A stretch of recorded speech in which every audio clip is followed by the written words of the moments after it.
Bienvenue sur Destination Crypto, le podcast qui vous emmène sur les sentiers tortueux de la crypto-monnaie. Je m'appelle Thibaut Coussin, je suis auteur et coach crypto. Ma mission, c'est de vous aider à comprendre l'univers de Bitcoin afin que vous profitiez de ce marché en pleine croissance. Si ce sujet vous intéresse, je vous invite à vous abonner et à reprendre un peu de café pour attaquer cet épisode. Vous êtes prêts? Allez, c'est parti.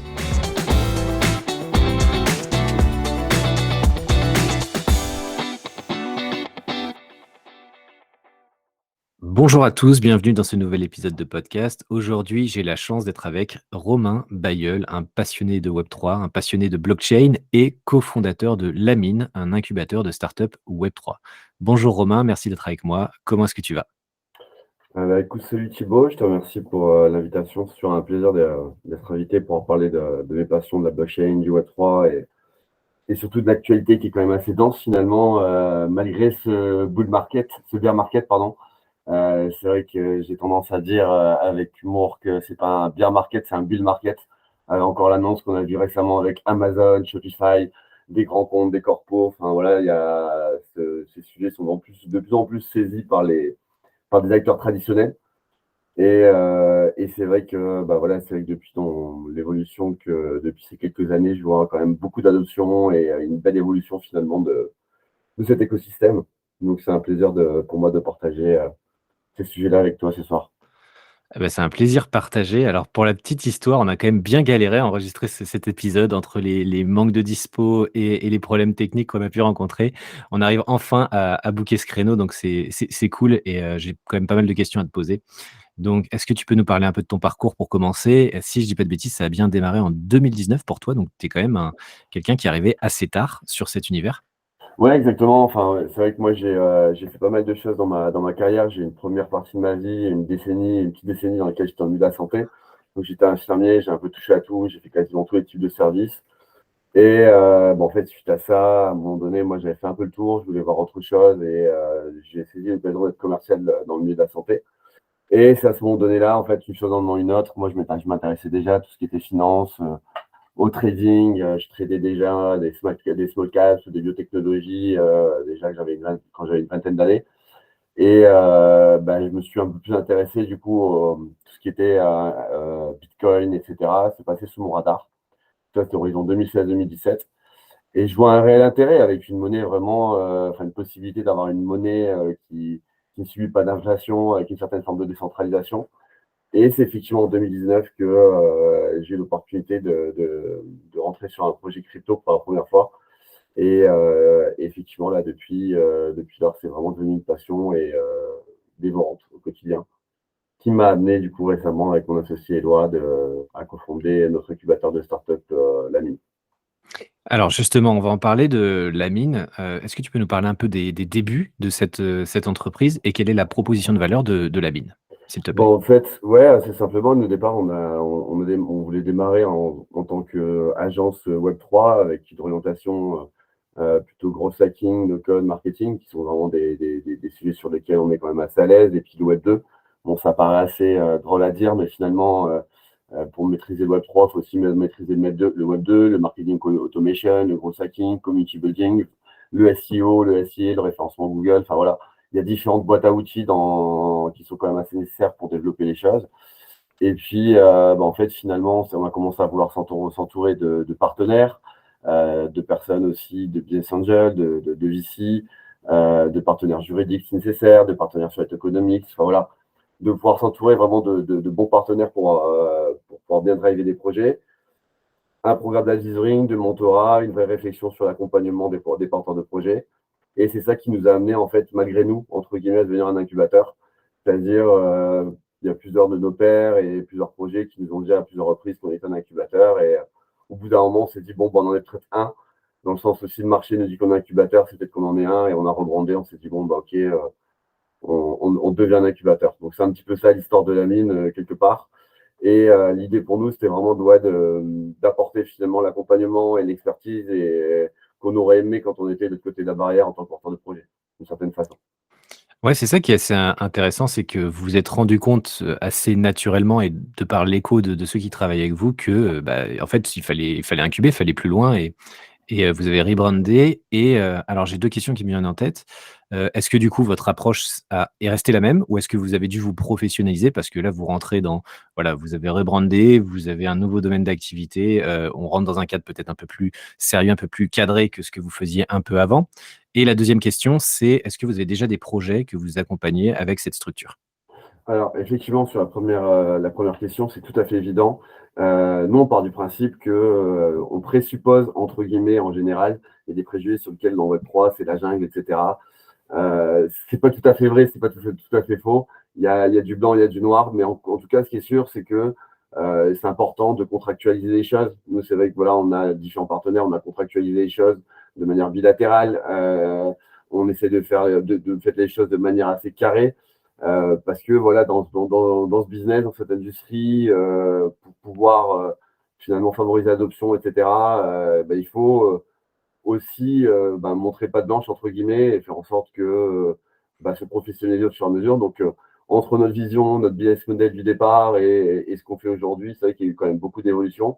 On a aussi, nous, appris au fur et à mesure en mode test and learn, au fur et à mesure avec nos partenaires, nos incubés, et on a aussi un gros sourcing de projets, vu on fait vraiment énormément de rendez-vous, que ce soit avec des porteurs de projets, des prospects potentiels, des partenaires.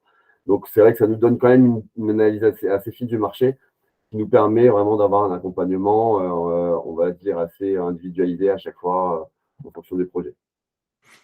Ouais, je rebondis sur ce que tu dis, donc professionnaliser l'approche et faire ça vraiment dans les règles, de façon bien structurée pour amener au maximum la valeur de chaque projet et vous accompagner au mieux possible.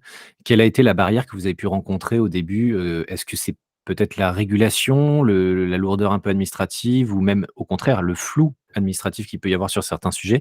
Quelle a été, voilà, une barrière ou deux petites choses qui ont pu vous mettre des bâtons dans les roues au début? J'imagine qu'il y en a eu?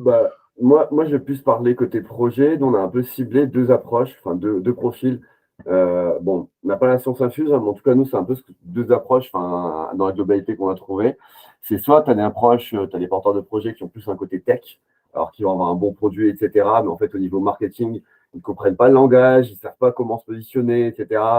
Et on a aussi l'inverse, voilà, des marketeuses voilà, qui savent très bien vendre un produit, mais derrière tech, ils sont obligés, au niveau tech, ils sont obligés peut-être de s'entourer d'agences de dev, sans savoir forcément les compétences derrière, et du coup, ça crée des problématiques. Ça, c'est plus des éléments comme ça que nous, on a identifiés, d'où vraiment l'intérêt voilà, pour des projets de cibler les talents en interne, si besoin d'internaliser, d'externaliser. Et en fait, que ce soit dans les startups Web3 ou Web2, en fait, on retrouve à peu près les mêmes problématiques. Et en fait, c'est finalement assez commun. Et notre quotidien incubateur Web3, c'est finalement aussi d'apporter des solutions, on va dire, assez pragmatiques à des réalités humaines, des réalités du quotidien. Et j'ai envie de dire, tu as aussi, je pense, aussi deux segmentations. Tu en as aussi pas mal, tu vois, qui touchent leur bille au niveau Web2. Ils savent de quoi ils parlent, ils ont déjà été entrepreneurs dans ce domaine. Mais niveau Web3, ils n'ont pas forcément les codes, les usages. Et tu vois, bon, je vais donner un exemple assez parlant. Porsche, ils se sont complètement plantés dans leur communication. Ils n'ont pas du tout réussi à saisir leur public.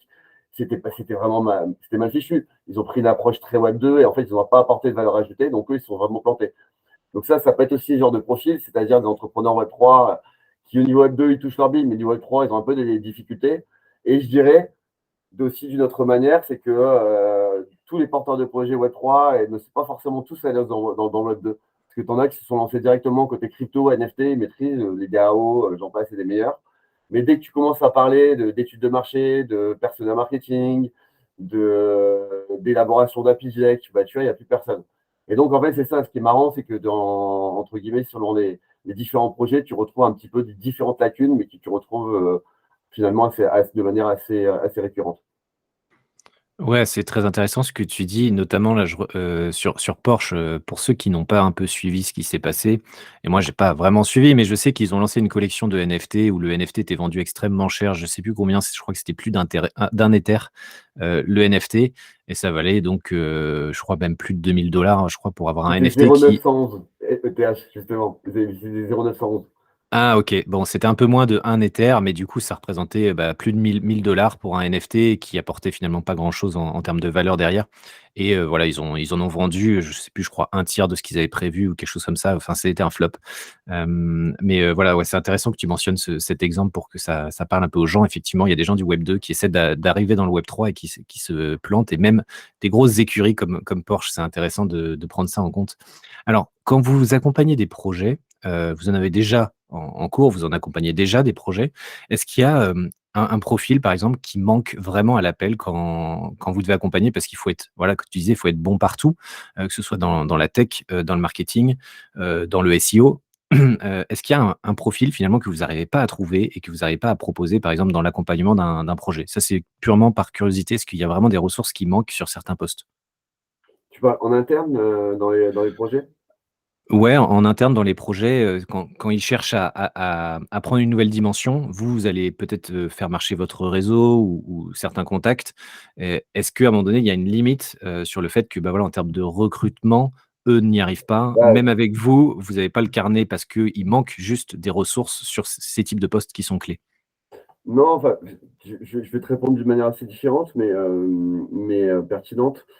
Si tu veux, il y a quelque chose que enfin, moi, que j'ai connu, à titre personnel et que je vois, c'est que c'est plus sur la partie levée de fonds. En fait, la levée de fonds, tu vois, c'est un «métier» entre guillemets à part entière et tu te rends compte que, en tout cas, moi, c'est mon expérience, c'est que souvent, bah, voilà, tu vas lever des fonds quand tu en as besoin, soit parce que tu as un momentum et tu as la concurrence qui arrive, il y a des gros et faut aller vite, faut scaler, faut passer à la vitesse supérieure.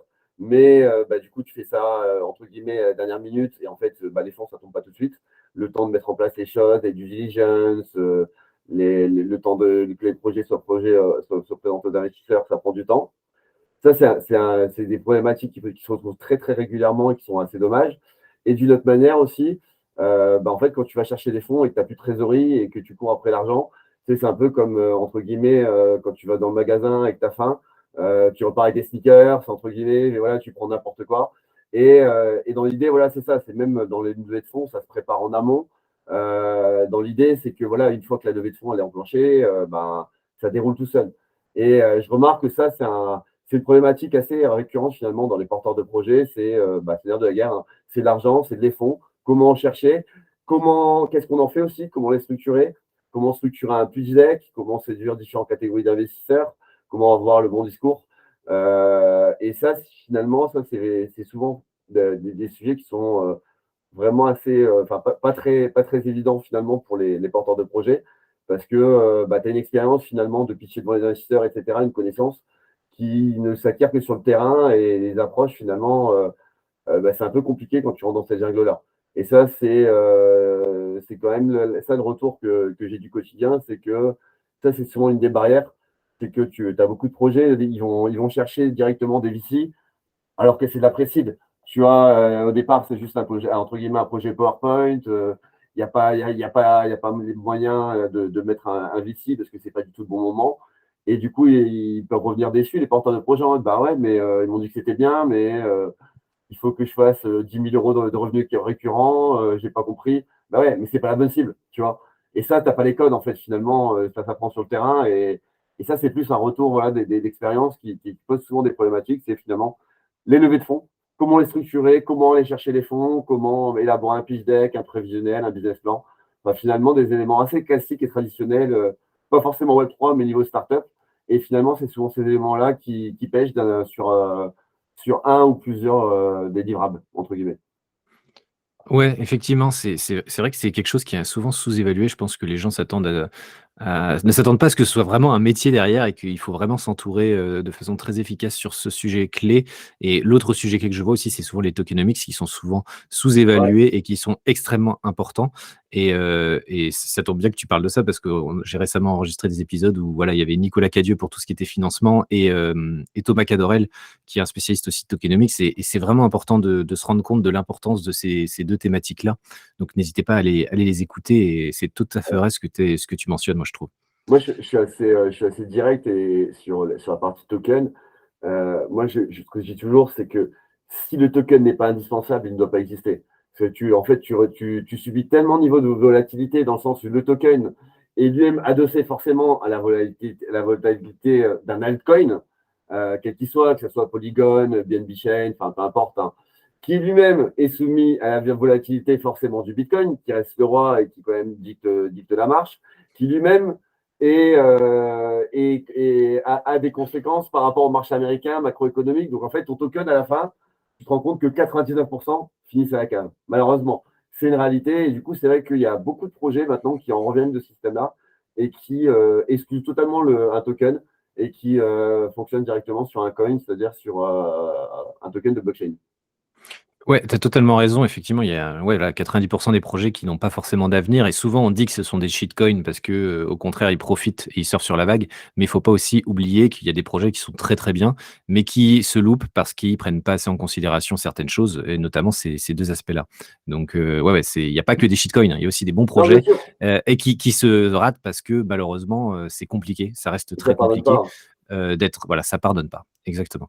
Alors si on revient un peu maintenant sur la mine, donc vous accompagnez des projets. Est-ce qu'il y a un projet qui t'a particulièrement marqué dans ce que vous avez pu, proposer comme accompagnement? Sans forcément le citer, hein, mais quelque chose qui t'a vraiment plu direct? Bah, c'est plus une histoire. On a un porteur de projet en fait qu'on avait rencontré cet été et lui avait juste une idée, pas de white paper, il y avait rien entre guillemets dans les mains et en fait, petit à petit, en échangeant, auprès des rendez-vous au fur et à mesure, bah, il y a eu l'élaboration d'un pitch deck, d'une idée, il y a eu un business plan qui a été mis en place, enfin voilà, toute une structuration et le projet petit à petit en fait a commencé à mûrir. C'est un projet qui devrait sortir des radars là d'ici peu. Et c'est une belle histoire humaine parce que finalement, c'était avant tout des échanges. Nous, on était en mode test and learn, on commençait vraiment entre guillemets notre incubation et on était en transparence sur le sujet en disant bon, bah voilà, on apprend ensemble, on va faire de notre mieux. Et en fait, depuis, le contact ne s'est pas perdu, on continue à échanger régulièrement, à s'envoyer des briefs. Et c'est ce genre d'histoire, nous qui sont les plus intéressantes, c'est les aventures humaines. Parce que, en fait, chez la mine, c'est vraiment un sujet qui est important pour nous, c'est qu'on dit qu'on travaille vraiment avec des humains, pas avec des projets. Et voilà, je vais donner un élément, par exemple, c'est que tu peux avoir le meilleur projet du monde, si en face, tu as, que ce soit un porteur de projet ou même une équipe, ça ne tient pas la route, c'est pas solide, ça ne peut pas se remettre en question, bah, ça va aller dans le mur à un moment donné, tout à l'heure. Enfin, en tout cas, il y a beaucoup de chance.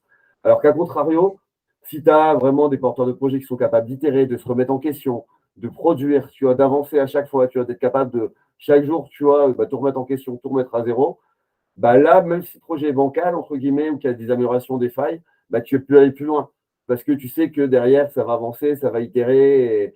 Et c'est là où j'en viens, tu as aussi un élément qui est pour moi essentiel, c'est que les investisseurs, ils investissent avant tout sur des projets et une équipe, enfin sur des porteurs de projets et sur une équipe, et pas forcément sur un projet. Parce que derrière, tu vois, si tu es une équipe qui tient la route, bah, ils vont être capables de pivoter, de trouver notre business model, de se remettre en question, tu vois.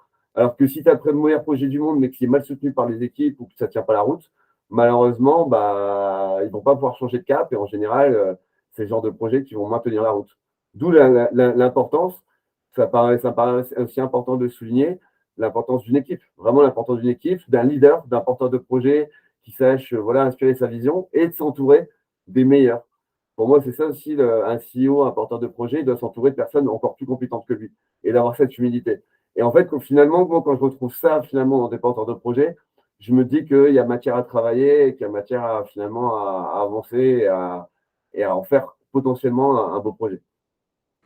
Ouais, c'est très important ce que tu dis. Il y a aussi toute cette dimension humaine, coordination, être en phase. Ouais, c'est OK, c'est très important. Alors, apparemment, tu as un emploi du temps très chargé, on l'a vu, ne serait-ce que pour ce podcast.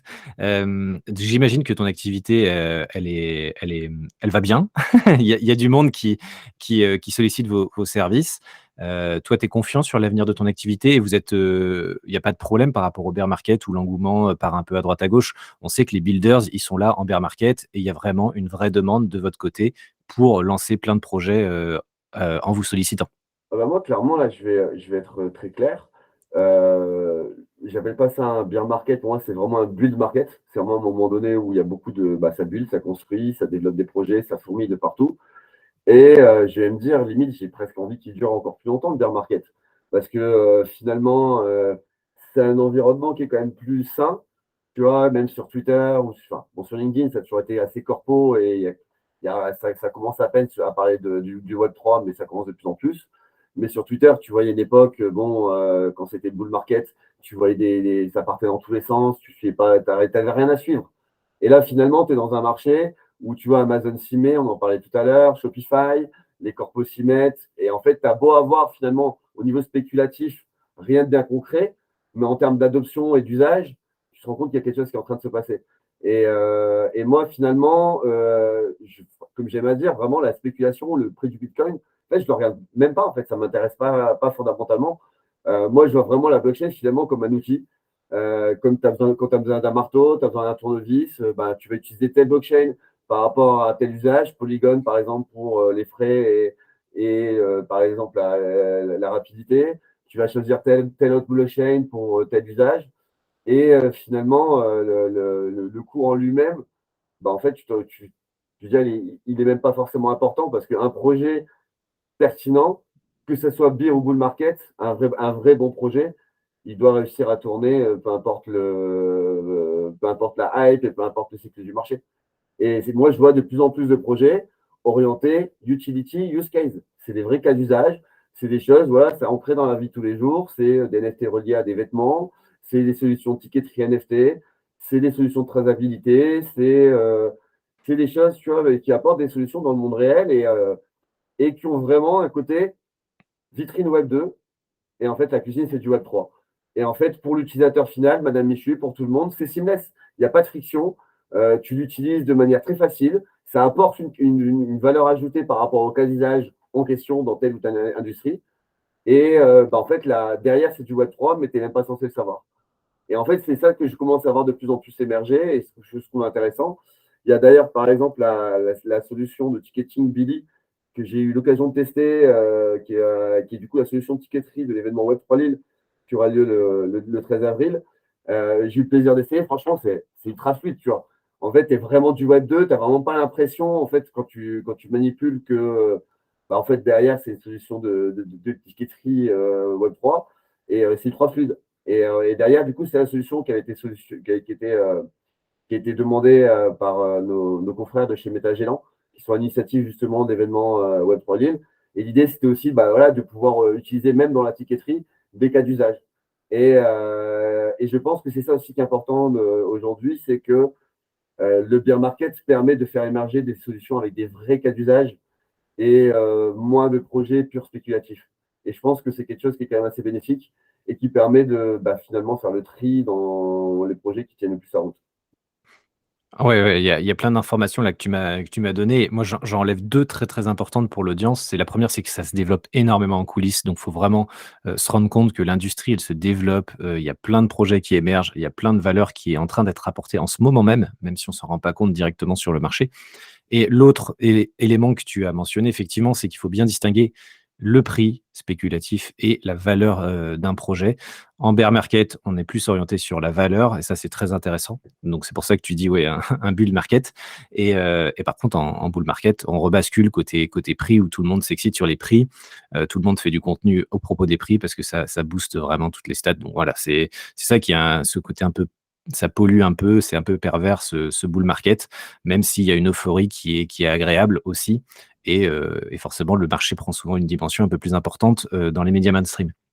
Mais c'est ça vraiment qu'il faut dégager, c'est que ça se développe vraiment en coulisses et il faut vraiment se baser sur la valeur. Donc, il faut profiter des bear markets pour analyser les projets et voir quelles sont les personnes qui sont toujours là en bear market, qui sont vraiment, on va dire, un peu plus fiables que celles qui sont là qu'en bull.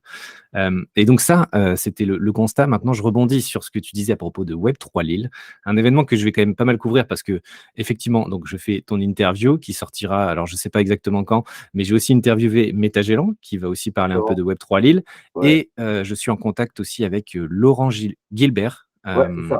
qui C'est le voilà, qui va CMO pouvoir de parler. Métagéant. Ouais. Voilà, c'est il est le boss de Métagélan qui va pouvoir me parler vraiment en détail de cet événement.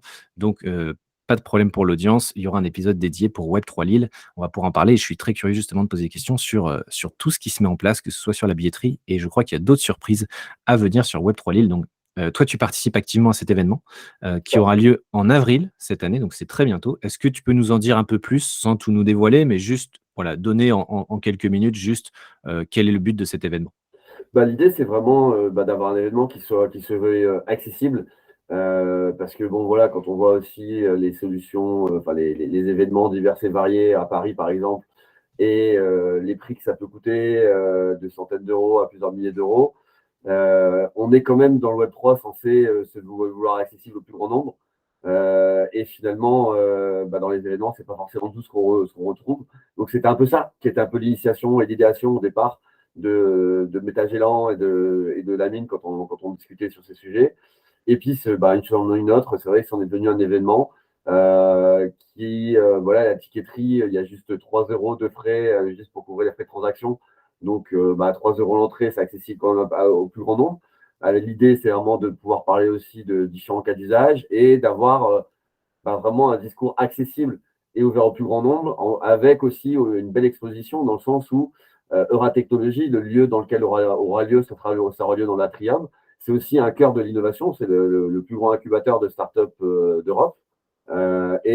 Donc, du coup, effectivement, bon, à toutes les autres entreprises qui seront aussi bah, du coup, sur le campus, entre guillemets, enfin, dans les locaux d'Euratechnologie, Web2 ou autres, bah, auront directement accès forcément du coup, à cet événement Web3. On a eu la confirmation qu'il y aura aussi le MEDEF des Hauts-de-France qui sera présent, donc avec différents entrepreneurs.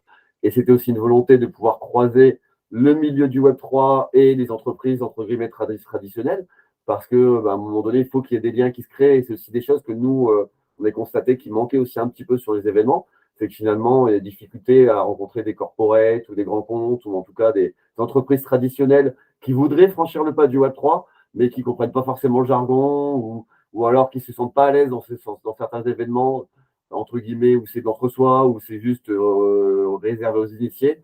Nous, vraiment, voilà, l'idée derrière Web3 Lille, c'est vraiment un événement accessible au plus grand nombre, que ça puisse être des étudiants, des futurs talents de demain, des entreprises Web2, des entreprises traditionnelles, effectivement aussi des entreprises Web3, des porteurs de solutions.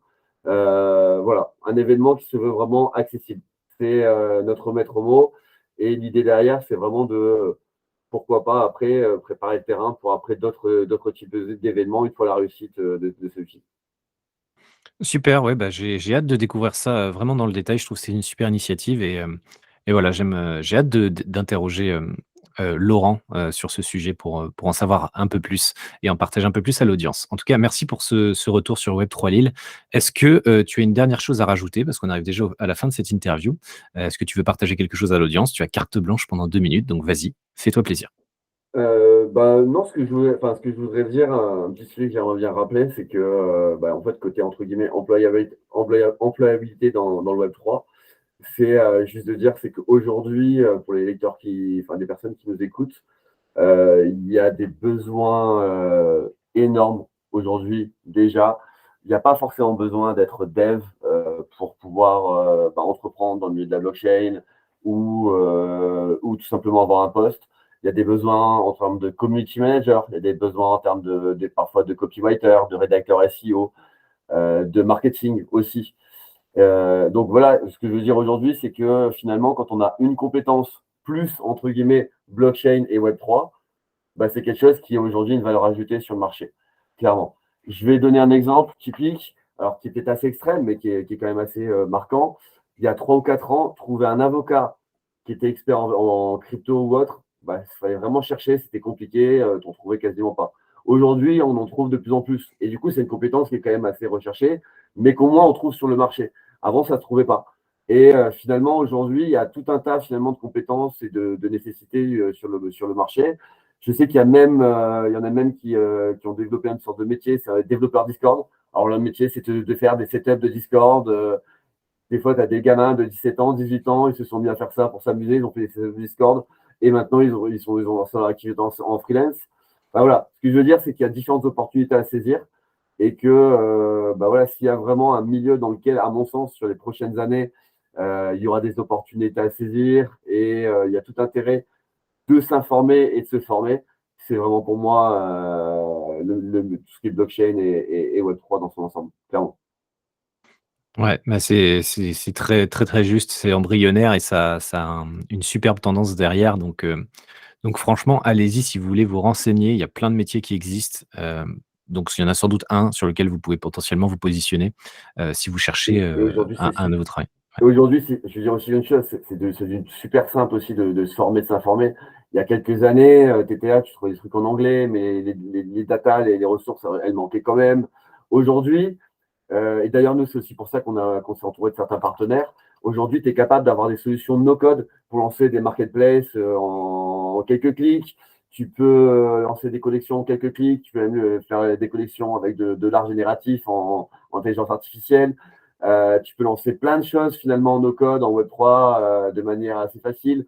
Tu as une idée de projet, tu peux du coup utiliser ce type de solution pour sortir ton MVP ou ton POC, et du coup tester déjà un petit peu, d'avoir une sorte de maquette d'un truc qui commence à tenir à peu près la route, quitte à après voilà, faire financer ton projet et lancer avec des devs. Voilà. Je veux dire, aujourd'hui, il y a des solutions no-code diverses et variées qui se mettent en place, comme ça a été dans le temps du Web 2. Alors, le no-code, c'est déjà aussi un marché qui a explosé, hein, qui a fait, je crois, x7 en une année en termes de marché. Et le no-code s'attaque aussi au Web 3. Et donc, aujourd'hui, on a de plus en plus de solutions en fait, on peut se débrouiller sans avoir à taper une ligne de code, sans avoir besoin de dev, et on peut déjà tester le marché. Et donc, ça, c'est aussi un truc qui est pour moi un élément qui est aussi essentiel. C'est quand tu es porteur de projet, c'est de pouvoir être capable de se débrouiller et de trouver des solutions qui vont se faire économiser des fois 3 mois de développement en prenant une solution plug and play que tu intègres directement sur ton projet. Donc, pour moi, aujourd'hui, je ne vais pas dire que ça n'était jamais été aussi simple d'entreprendre, mais en tout cas, c'était plus facile, c'était bien plus difficile avant, en tout cas. Donc, allez-y, quoi. Enfin, il y a des opportunités, il y a plein d'idées de projets qui se mettent en place, il y a plein de places à prendre. C'est vraiment un sujet sur lequel il y a beaucoup de business models à créer et de projets à lancer, je pense. Eh ben, merci pour ce retour et ce vent d'optimisme. Moi, je partage totalement ton avis. Et j'ai oublié de te poser une question. Si jamais quelqu'un dans l'audience est porteur d'idées, comment ils font pour vous contacter? Lamine, vous avez un site internet, il faut vous suivre sur les réseaux. Vas-y, dis-moi par où, quelle est la porte d'entrée? C'est vrai que moi, j'ai un compte LinkedIn, j'ai un compte Twitter. Après, effectivement, on a un lien directement de prise de rendez-vous sur notre site web, sur notre landing page. Enfin, après, si on veut nous trouver, que ce soit sur le site web, sur mon compte LinkedIn, celui de mon associé, on nous trouve, il n'y a pas de souci. D'accord. Et ben, je mettrai de toute façon tous les liens nécessaires dans la description de cet épisode. Donc, n'hésitez pas à aller y jeter un œil et à contacter Romain sur le site internet directement si vous êtes porteur de projet ou si vous avez une idée. En tout cas, merci Romain, c'était passionnant. J'ai appris plein de Merci à choses toi. aujourd'hui. C'était super et je te souhaite vraiment le meilleur pour la suite. Salut Romain, salut à toute l'audience. Salut à toi.